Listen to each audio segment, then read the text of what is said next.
You are listening to an episode of Transparency and Merit. My name is Joe. I'm here with Brian. Tonight we have a great topic. Incels and... what was that other word? Nobility. Incest. Oh, no. Sorry. Incels and nobility. That was a Joe Biden slip. Sorry. There we go. So, no what's going on? What's going on with you tonight? And why now? Why this topic? You know, I think it started when we began to talk about the poor man and his show Loveline, which was really unique to for what it was on radio. He wasn't a professional. He was a person, just an average guy. He later on got a doctor, Dr. Drew, but he was an average guy who gave advice to average men and women. But I think the majority of the people who called were men. And I do believe that a lot of incels, what would be known today as incels. That show appealed. Loveline appealed to incels for sure. Yeah, and they were just called lonely men. Yes. Or lonely guys, and it appealed to the outcast, to the person who wasn't hitting it off with the ladies. I mean, granted, there were studs that called and guys that had relationship problems, but there were also like really depressed guys who called. I mean, I don't think many people here are going to. I consider Poor Man as a friend of mine. Jim Trenton is a cool guy with so many ideas. An absolute hustler in the good sense. He works hard. He makes people all around him happy. He's got a good vibe, and he started a show in Los Angeles at a radio station here called K-Rock, KROQ, in the early 80s, I think it was. And it was called Loveline with Dr. Drew. Right. He brought on Dr. Drew, and it kind of got him respect. I think it was such a good dichotomy, right? I mean, you could have had a bigger party animal, and then Dr. Drew. And the poor man, Joe Trenton. Jim Trenton. I'm sorry, Jim Trenton. He was, like I said, he wasn't necessarily an incel, but he admitted that, he was kind of a late bloomer with regards to dating and women. So he could have been a potential, incel. We've got to ask him at some point to do a show with us. He's got a radio show here in Los Angeles. Well, not in Los Angeles. It's just outside of Los Angeles in I think Irvine. I always forget. KOCI 1015. And it's a great morning. He's got the morning show. He's really I listened to him today. He's amazing. Yes. But he was kind of right. He was the leader of the incels in a way. He was, I think, to a degree, because he was kind of a bit of an incel himself before he became 18 to 19 years of age. And then he kind of grew into, once he became famous, of course, all of that changed. And once he became wealthy and the like, all of that changed, and he was no longer an incel. He worked himself out of it. And one of the things that I think that he was able to do is he was able to perhaps tap into that genuine. I mean, he's a genuine person, and that genuine honesty of how he was and the way he was, and able to work himself out of not being an incel anymore. Right, and damaged in a sense, but always seemed to fight through, and has had so many tough years since he ended up kind of his career took a strange twist and Well, turn. well, but this is even before his career. Mhm. I'm talking about he was damaged. He was kind of before, before he was 18 to 19 years old.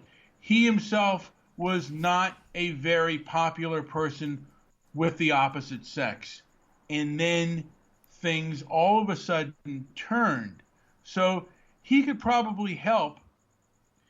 He could probably help the incel because he was one himself. I've always been curious to know what was the turnaround for him. But I want to get back to the nobility aspect and the incel, the history of the incels. There have always been, through the dawn of time, there have always been incels, and before, and I'm not talking about ancient history, but before, incels were a little bit more noble, and they thought of women as something a little bit better, whereas today, the incels, they see women as kind of evil and basically needing, retribution and vengeance and pain. And that is a recent phenomenon. That is not something that even as far back, you might disagree with me, but I think now, are we going to talk about some of the older incels or people that we can now look back on and say, yep, those were incels? Are you talking about in our personal lives or throughout history? Just cultural points. Well, I mean, like as cultural movies go, or cultural. I mean, the first incel that comes to mind would be Cyrano de Bergerac. I can't even Cyrano. How do you say it? De Bergerac? I think you got it. The guy with the big nose. He had a big nose. And so he had someone recite poetry, right, to the woman. Yeah, to woo the woman. I mean, he had a great personality. He could write. He could write great poetry and everything, but he was afraid to present it, so he had the right. And he was very and he was a very noble person.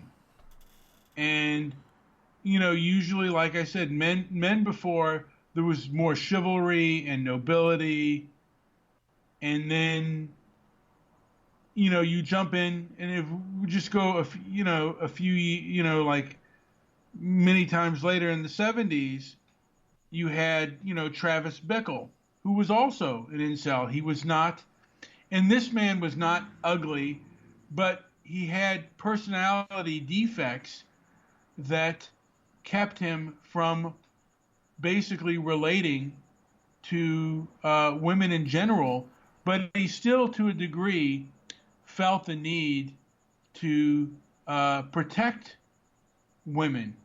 Granted, he did it in a very vicious and violent way, but he certainly felt, like I said, just a strong urge, not only to women but the rest of society at large, to do what he thought was right and morally correct, and he lived by a moral code.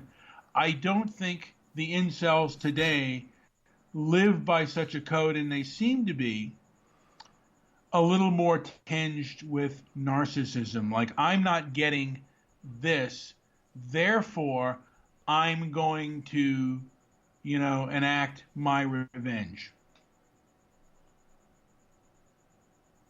Now, you might disagree with me, but I think Shrek was an incel. Well, Shrek was married, but... Well, he had to fight for the woman. Yeah, but he was successful, and I think he was always lonely. He had a donkey, right? Yeah, that's true. He was lonely for all of his life, and he was ugly, and unlike Travis Bickle, he was ugly. Joe, I want to say that being online, I think, we've been around the online world enough to see our share of incels in the close to like people who are on the fringes of the incel community. Would you agree with that? Yeah, You know, they've visited our show many times. they, Yes, they have. not to the extent Poor Man had it on Loveline, but No. but maybe.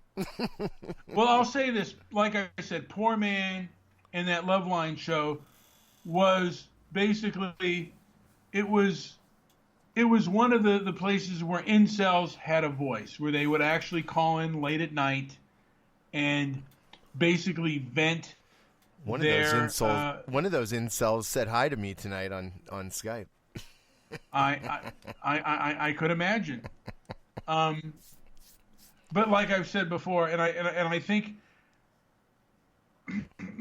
one of my friends at work, we were going over, like, today men have to settle a lot more because the ratio numbers of people born in certain areas, or people born in certain eras, like the era now, there is much more of a male to female ratio. I mean, than there has been in years past. So there are more incels today than there have been in years past, just because of the male to female ratio. And there's a reason for that. With as far as we've gotten better at infant mortality rates and things like that. So there are more involuntary celibates. And also, I think the sexual revolution, women are basically picking men that they tend to find more appealing and more attractive to mate with than, like settling. And they're not, so it's become much harder for a man than it is for a woman, particularly as far as intimacy is concerned. Right. And I think that there has to be perhaps something to help these men where they can basically, look, you're not going to be guaranteed anything, but where you can have a much more fulfilling and happy life. Look, there are always going to be people who don't get it.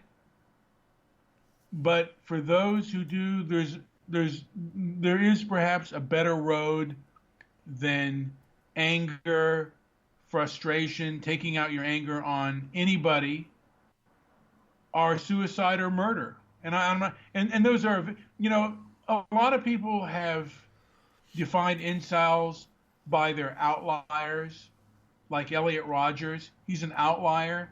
Most are not violent, but there are incels that are, and there are incels that are very vindictive and very cruel. And we've come across a few of those as well, Joe. Oh, yeah, we have. And they don't let up. No, because they have nothing, really and truly, they don't have any civilizing aspects in their life. Some people call them trolls, but I think now that we have more perspective, I think incels is very, very appropriate for some of them. Yeah, a lot of these trolls are basically incels. And we're going to go more into that and just, dwell more into the statistics and everything else. But we're only going to go, I think, a few more minutes on this, and then we'll call it a show. But only one more minute, last minute here. There's a lot of, there are a lot of layers with regards to the incel community, and we're just basically touching the surface on that. Joe, do you have anything else to add before I end it? No, I think that's about it. Short and sweet, but it could lead to some interviews. Who knows? Absolutely. I think some people out there might agree with some of this, at least. Yep. So don't forget to go to our website, Transparency and Merit. We do need to kind of work on that a little bit and fix it up and update it. But we do have a T-shirt on there that we're selling. Maybe we'll get make an incel T-shirt. I really think that's a good, strong one. Anyways, thank you again for listening. Anything else? That'll do it. All righty.